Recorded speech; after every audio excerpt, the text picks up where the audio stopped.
जी शिवेंद्र जी, आपने सुनी होगी बात, वहां अंदर माहौल क्या था? क्या अब लोग जा रहे थे प्रधानमंत्री निवास की तरफ, और क्या छात्र अब मांग रहे थे प्रधानमंत्री का इस्तीफा, या ये सिर्फ एक पॉलिटिकल वेंडेटा है?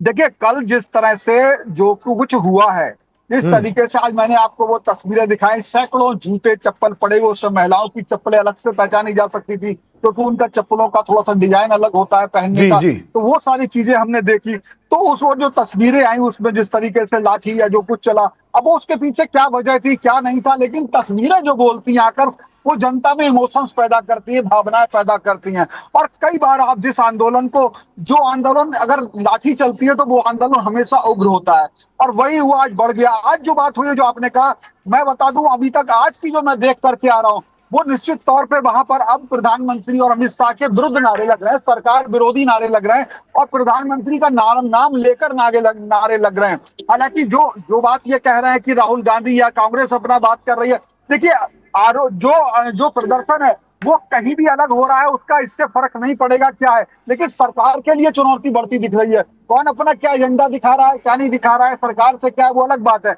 लेकिन सबसे बड़ी बात है कि लोगों के दिमाग में आता है कि हाँ, अब जो स्टूडेंट की आवाज है वो उठ रही है, उसमें अलग अलग दल साथ आ रहे हैं, राजनीतिक मंच। तो ये सरकार के लिए तो चुनौती बढ़ रही है, सरकार का विरोध लगातार बढ़ता जा रहा है, और इसका सामना करना निश्चित तौर से एक बड़ी चुनौती है। अब रही बात राजनीतिक मंशा की, तो राजनीतिक लोकतंत्र में राजनीतिक तरीके से ही इसी चीज का हल निकाला जाता है, और पार्टियां उसी तरीके से सत्ता में आके पावर में आती कि वो व्यवस्था को बदल सके। तो वो अपने तरीके से आने की रास्ता बिल्कुल तलाशेंगी, और राजनीति में इसे हक है, इसे राजनीतिक षड्यंत्र या कुचक या इस तरह कहने का तो मैं उचित नहीं समझता, लेकिन हाँ, राजनीतिक मौका जरूर तलाशती है। जी राहुल जी, इस पे आपकी टिप्पणी चाहूंगा, क्योंकि यहां पर बात समझ आ गई है कि अब स्टूडेंट्स के अंदर, छात्रों के अंदर भी गुस्सा सीधा प्रधानमंत्री के खिलाफ है। चाहे उन्होंने शुरुआत में, जैसा कि संदीप जी ने कहा, कि मांग सिर्फ धर्मेंद्र प्रधान के इस्तीफे की थी, लेकिन साथ में वो ये कह रहे थे कि प्रधानमंत्री मोदी जी से यह अपील है। कई लोगों ने चिट्ठी लिखी, दीपके जी ने चिट्ठी लिखी, अरविंद केजरीवाल ने लिखी कि आप एक्शन लीजिए धर्मेंद्र प्रधान के खिलाफ। अब वो नहीं लिया गया, 25 दिन से ज्यादा प्रोटेस्ट चला, तो अब वो जो गुस्सा है वो शिफ्ट होकर प्रधानमंत्री मोदी जी की तरफ चला गया है। तो ऐसे में अब स्टूडेंट्स मांग रहे हैं, ग्राउंड की हकीकत अभी शिवेंद्र जी ने बताई। संदीप जी, यहां पे वो वाली बात है कि स्टूडेंट्स ने शुरुआत में चाहे प्रधानमंत्री मोदी का इस्तीफा ना मांगा हो, लेकिन अब अगर वो गुस्सा बढ़ रहा है तो उसकी जवाबदेही देंगे। इसमें अब राहुल जी आपकी टिप्पणी चाहूंगा, आपका क्या मानना है?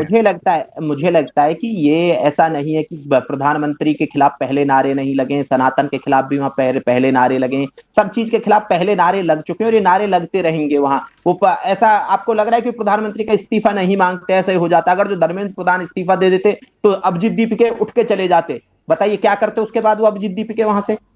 सवाल ये है कि जो आंदोलनकारी होते हैं, आंदोलन जीवी होते हैं, वो आंदोलन बनाए रखने के लिए कुछ ना कुछ करते रहते हैं। अच्छा एक बात बताइए, किसानों के आंदोलन की अब क्या जरूरत पड़ी थी? अचानक से किसान कैसे सिंधु बॉर्डर पहुंच गए? आज क्यों पहुंच गए? जिनको आंदोलन करना है, जिनका काम ही है, वो आंदोलन ही करेंगे। अभी ये धर्मेंद्र प्रधान के खिलाफ आंदोलन है, फिर गृह मंत्री के होगा, फिर प्रधानमंत्री के, फिर बीजेपी के खिलाफ होगा, फिर हिंदुओं के खिलाफ होगा, फिर सनातन के खिलाफ होगा, फिर इसके खिलाफ होगा, फिर उसके खिलाफ होगा, ये चलता रहेगा। और देखिए वहां आपको लग रहा है कि वो स्टूडेंट है, मैं कह रहा हूं अगर जो उनमें 20% भी स्टूडेंट हो ना, तो भी गनीमत समझिए। 20% भी स्टूडेंट नहीं। आकर्ष जी, मैं गारंटी के साथ इस चीज को बोलता हूं, मैं भी कई बार गया हूं। सुनिए, आप वही शिवेंद्र जी वही है, अभी जंतर में अभी दूध का दूध पानी। शिवेंद्र जी, यहाँ दावा है राहुल जी का कि वहां 20% भी स्टूडेंट नहीं है। शिवेंद्र जी शुरुआत से पहले दिन से प्रोटेस्ट को कवर कर रहे हैं, अभी भी वो जंतर मंतर से राहुल गांधी के पास जा रहे हैं, इसलिए ऑटो में आपको नजर आ रहे हैं। पर शिवेंद्र जी या राहुल जी कह रहे हैं कि 20% भी छात्र नहीं है। आपको क्या लगता है, क्या ये सच्चाई है? देखिए, के विषय में मैं बिल्कुल इस आंकलन से सहमत नहीं हूँ। ये बात जरूर है, वहां हर तरह का तबका है। देखिए, वहां आने वाले लोगों ने, जिनसे मैं मिला, मैंने कोई सुनते नहीं, हम भीड़ में जाते पूछते जाते। कई स्टूडेंट है, कई कामगार भी हैं, कई रोजगार, कई ऐसे लोग हैं जो प्राइवेट कंपनियों में काम भी कर रहे हैं, वो अपने बच्चों के लिए, कई व्यापारी भी हैं। उनका कहना है हम स्टूडेंट नहीं है, लेकिन हमारे बच्चे स्टूडेंट है, हमारा भाई स्टूडेंट है, हमारा भतीजा स्टूडेंट है। और जिस तरीके से हम देखते हैं, हमने कई बार देखा है, कई लोग ऐसे जो दूसरे काम कर रहे हैं कि उनको मौका नहीं मिला। ये सिर्फ नीट की परीक्षा की बात नहीं है कि अगर लोग कहते हैं नीट की परीक्षा देने वाले सब ना लोगों ने वो बात की। अगर यूपी की बात आई तो लोगों ने कहा यूपी में पुलिस भर्ती परीक्षा कई बार लीक हो गई, उसके बाद उसका 2 साल से कोई रिजल्ट नहीं आया, 1.5 साल से कोई और दूसरी किसी ने कहीं लेखपाल परीक्षा लीक हो गई। तो अब उसमें मुद्दे जुड़ते जा रहे हैं। जब मुद्दा आता है तो प्राइमरी स्कूल की बात आती है। देखिए, जब एक बड़ी जमाव, जब बहुत बड़ा जमाव होता है, बहुत बड़ा तबका इकट्ठा हो जाता है, तो वहां पे डिबेट तमाम दूसरी अव्यवस्थाओं की होने लगती है। बात स्वास्थ्य सेवाओं को लेकर भी बात होने लगती है। बात डॉक्टर्स भी आए हैं, डॉक्टर है, उन्होंने कहा जब हम डॉक्टर बने थे, आज हमने अपने डॉक्टर की कमाई के लाखों रुपए इसकी कोचिंग में लगाए, बच्चों के यहाँ लगाए, वहां लगाए, हमने अपने बच्चों को पढ़ाया। हमारा बच्चा जब पहली बार पेपर देने गया, उसके बाद आया कि चलो भाई अब रिलैक्स हुआ है, पूरे साल जम के मेहनत करी है, लेकिन हमें क्या, उसके बाद वो बच्चा डिप्रेशन में आ जाता है, परेशानी में जाता है। बोले जब हम इतने पैसे वाले लोगों की ये हालत है तो उनका क्या हुआ होगा, जिनके पास हमारे बराबर पैसा नहीं था, जिन्होंने लोन लेकर के अपने बच्चों को पढ़ाया है, या अपना घर का गिरवी रख के, या जेवर गिरवी रख के, या जमीन बेचकर भी कोचिंग करा के हमारे बराबर आने की कोशिश की है, उनके हालात आप समझिए। तो इसलिए हम सब आए हैं। ऐसा कई लोगों से, कई मुझे एक लड़की ने जवाब भी दिया, जब इस तरह की बात हुई तो बोले एक बार बताइए पत्रकार साहब, क्या अगर किसी महिला के साथ बलात्कार होता है तो क्या वही महिलाएं जाएंगी जिनके साथ रेप या दुष्कर्म होता है? क्या हमें उस तब का इंतजार करना पड़ेगा, या हम सब महिलाओं को जाना चाहिए अगर किसी एक के साथ अत्याचार होता है? तो इस तरह के जवाब वहां के लोग देते थे। लेकिन जो परसेंटेज की बात कही जाती है तो वो 20% से कहीं ज्यादा, मैं मानता हूँ इस समय 50 से 60% स्टूडेंट है। बाकी ऐसे नवयुवक हैं जो अब पढ़ाई नहीं लेकर रोजगार कर रहे हैं। 10-15% जो है अभिभावक है जिनके बच्चे किसी वो पढ़ाई पर ध्यान दे रहे हैं, लेकिन वो खुद भी आ रहे हैं, और कई ऐसे व्यापारी हैं तो इसको समर्थन करते हैं। और भी दूसरी मुद्दों को लेकर के तमाम ऐसी बातें होती जिनको अपने व्यापार सुरेंद्र जी, बीच में रोक रहा हूं, एक बात और कही थी राहुल जी ने, उसकी भी आपसे थोड़ी स्पष्टीकरण चाहूंगा। शुरुआत में एक दो बार एंटी हिंदू थोड़े नारे लगे, वहां पे कंट्रोवर्सी पैदा हुई, कुणाल कामरा उन्होंने जो स्टेटमेंट दी उससे वो कंट्रोवर्सी पैदा हुई, लेकिन अब क्या एंटी हिंदू एंटी सनातन नारे वहां हो रहे हैं, या ये सिर्फ इसमें मिलाकर फिर से हिंदू मुसलमान की लड़ाई को उकसाने वाली बात है?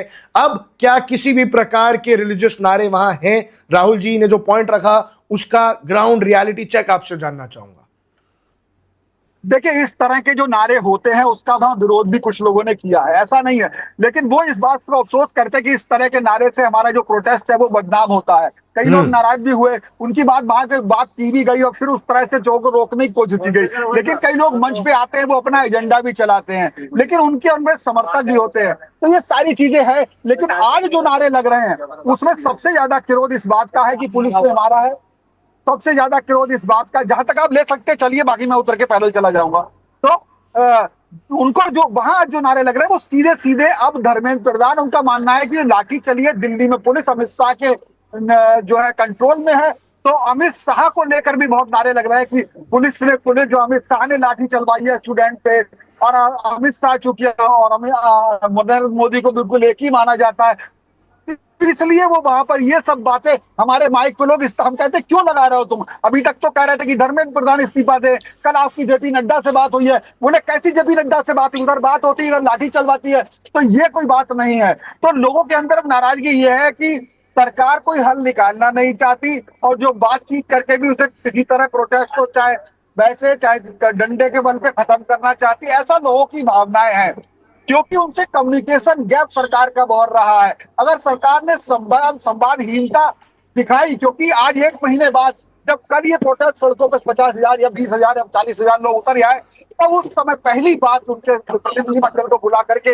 देखते रहना कहाँ पर है मुझे, हाँ तुम रास्ता देखते रहो, बाहर रुकवा लेना ऑटो, तो उसको लेकर के उनके दिमाग में है कि सब बातचीत करी। तो ये जो संवादहीनता है ये एक सरकार के विरोध में विरोध पैदा करती नजर आती है। बिल्कुल बिल्कुल शिवेंद्र जी, आपने जेपी नड्डा का मुद्दा रखा, अब मुझे ऐसा लग रहा है आप बहुत करीब पहुंच गए हैं पीएम निवास के, राहुल गांधी के पास आप पहुंचने वाले हैं, आपसे हम ऐसे ही जुड़े रहेंगे। लेकिन यहीं अब मैं वापस पॉलिटिकल एनालिस्ट के पास आना चाहूंगा। सर, बात तो साफ हो गई है कि स्टूडेंट्स के अंदर गुस्सा है, ग्राउंड पे रिपोर्ट्स यही कह रही हैं कि स्टूडेंट्स के अंदर गुस्सा है, और ना सिर्फ धर्मेंद्र प्रधान के खिलाफ है, कल से पूरा नैरेटिव चला है कि अमित शाह ने डंडे पड़वाए हैं छात्रों को, और उसके बाद अमित शाह के खिलाफ गुस्सा है, और प्रधानमंत्री नरेंद्र मोदी के खिलाफ गुस्सा है। लेकिन चलिए, जेपी नड्डा से मुलाकात हुई है, बीजेपी के पर्सपेक्टिव से मैं समझना चाहूंगा इसको कैसे टैकल किया जाएगा। उनके लिए तो बात बिगड़ चुकी है। वहां पीएम मोदी के निवास के बाहर राहुल गांधी धरने पे बैठे हैं, जंतर मंतर पे प्रदर्शन चल रहा है, जेन जी इसका गुस्सा भड़का हुआ है। तो अब बीजेपी क्या करेंगी? अब बिना एक्शन लिए तो काम नहीं चलेगा। संदीप जी, आपसे शुरू करूंगा, राहुल जी फिर आप पे आऊंगा। जितेंद्र जी ने बहुत ही जिम्मेदारी से बात कही कि संवादहीनता थी सरकार की तरफ से, और यह संवादहीनता कोई नीट परीक्षा से ही नहीं शुरू हुई। यूजीसी आंदोलन के समय ही, जब धर्मेंद्र प्रधान पे जिम्मेदारी फिक्स की जानी चाहिए थी, उस समय कोई कार्यवाही नहीं हुई, और उसी के बाद से एक लगातार एक के बाद एक घटनाएं होती चली गई, और सरकार की तरफ से उसको करेक्ट करने में ढिलाई हुई, देरी हुई। एक दूसरी बात मैं आकर्ष जी उठाना चाह रहा हूं, जिस तरह राहुल जी पहुंच गए हैं प्रधानमंत्री आवास के पास, आंदोलनकारियों को पूछना चाहिए कि भाई आप एलओपी हैं, लीडर ऑफ ऑपोजिशन हैं, अगर सदन में आप बैठे होते, सदन की कार्यवाही चल रही होती, तो सदन लोगों का मुद्दा ज्यादा गंभीरता से आप उठा सकते थे। लेकिन आप सदन छोड़ करके यहाँ हमारे आंदोलन में आकर के एक तरह से कहें कि हमारे जो बेसिक मुद्दे हैं जो सरकार से उठाए जा सकते थे, जो सरकार को घेरा जा सकता था, वह आप लोग छोड़ करके यहाँ पे आ गए मीडिया में। भाई, संसद की कार्यवाही रिकॉर्ड का हिस्सा होती है, वह रिकॉर्ड में जाती है। तो अगर यह सब मुद्दे जो है आज सदन चल रहा होता, तो इस समय हम लोग देख रहे होते कि राहुल जी सरकार को कैसे घेर रहे हैं, सुप्रिया सुले जी कैसे सरकार को घेर रही हैं, एनसीपी के लोग कैसे सरकार को घेर रहे हैं। लेकिन सदन छोड़ करके इस तरह से भाग आना, कहीं न कहीं अपनी जिम्मेदारी से भागना भी है विपक्ष का। विपक्ष आंदोलन को सपोर्ट करे, मोरली सपोर्ट करे, नैतिक सपोर्ट करे, जिस तरह से करना चाहे करे, लेकिन सदन भी चलने दे, जिससे सदन में सरकार की जवाबदेही फिक्स की जा सके। आप सरकार विक्टिम कार्ड खेल रही है कि लो जी सदन ही नहीं चलने दिया, कार्यवाही स्थगित हो गई, हम तो सदन चलाना चाहते थे। तो आज जो पूछने का मौका था विपक्ष के पास, कहीं न कहीं वह मौका न सरकार चाहती थी और न विपक्ष सवाल पूछना चाहता था, दोनों ही चीजें थी। Subscribe to One India and never miss an update. Download the One India app now.